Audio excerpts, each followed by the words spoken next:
Hello students, now we are continuing with the third part of the same lesson, that is the lesson number 4, tribal communities and colonialism.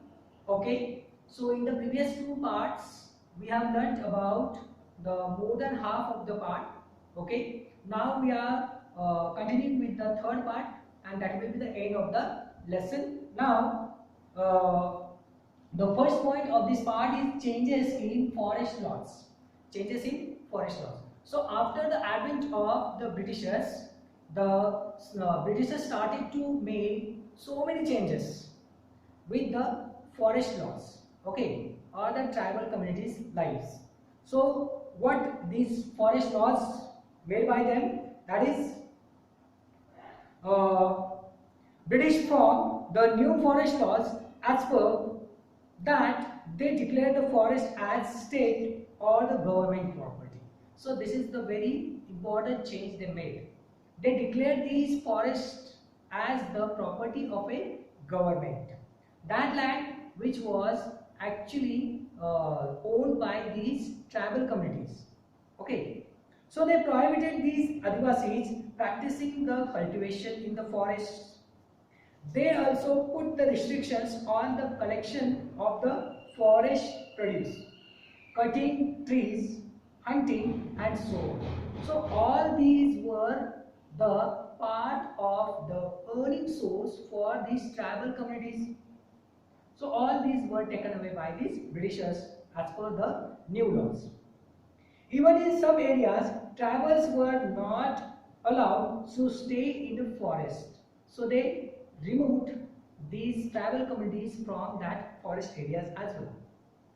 The colonial rulers, means the Britishers, allowed the tribals to stay in the forest for their own benefit. Okay, they used them as a cheap laborers. So they allowed them on putting some conditions. For example, what? The Baigas were employed as forest guards and fire watchers. The tribals considered the forest and its produce as their belongings before the Britishers.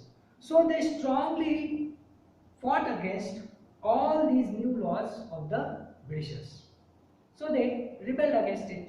So now we are going to see about the role of traders and moneylenders. So what was the role of them? Tribals were self-sufficient. Before the Britishers, the tribals were self-sufficient, means all that things, whatever they required in their day-to-day lives, that were available in the forest only. But for particular products or the certain products, they depend upon the outsiders. That is what that outsiders means. The traders, middlemen, then the merchants who charge very high prices for these products which required by them.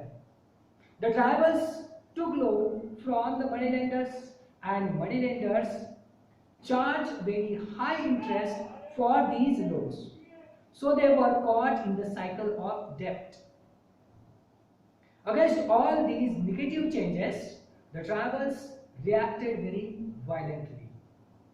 So these resulted in the revolts of the tribals. So now we are going to learn about the tribal revolts. A response towards the changes. Okay, tribal revolts, a response towards the changes. So many tribals revolted in the 19th century against the harsh laws, exploitation by the traders and the middlemen. So among these, the revolts, the notable revolts were Mundas in Bihar, Gonds in Orissa, Khasis in Meghalaya, Bhils in Maharashtra and Madhya Pradesh, and Santals in Bengal and Bihar.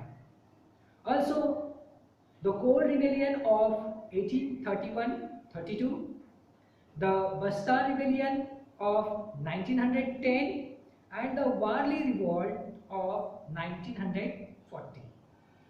So the Santhal Rebellion of the 1855 was against all the outsiders, including the British officers, police, zamindars and moneylenders.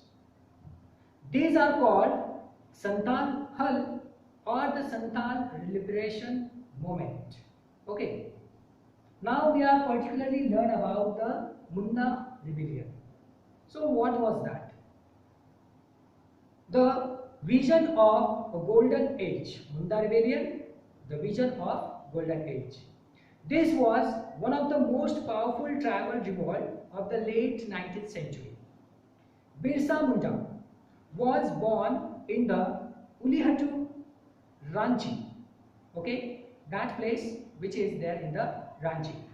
At a very young age, which when he was a child, he became very sensitive about the exploitation of his people by the Dikus. Dikus means what? That outsiders. He also opposed the forced labor system which was there. He wanted to restore his glorious past. So, he requested his tribal members to stop drinking liquor, sacrificing the animals, evils like the black magic. So, he talked about a golden age of his tribe which was taken away by these Dikus with his tribal members. He wanted to free his tribal members from the clutches of the landlords and zamindars. He was also against the Christian missionaries. The rebel of Ranchi, known as Ulgulan, the Great Tumult, it was started to driven out the British and establish the Birsa Raj. The Chota Nagpur Tenancy Act of 1908 was passed after the Munda Rebellion. As per this act, the Bejbigari was considered as a crime. So after that also, many small revolts happened in the Mundas, but that all were crushed and suppressed by the Britishers with the help of their powers. So this is how we have completed the lesson. Thank you.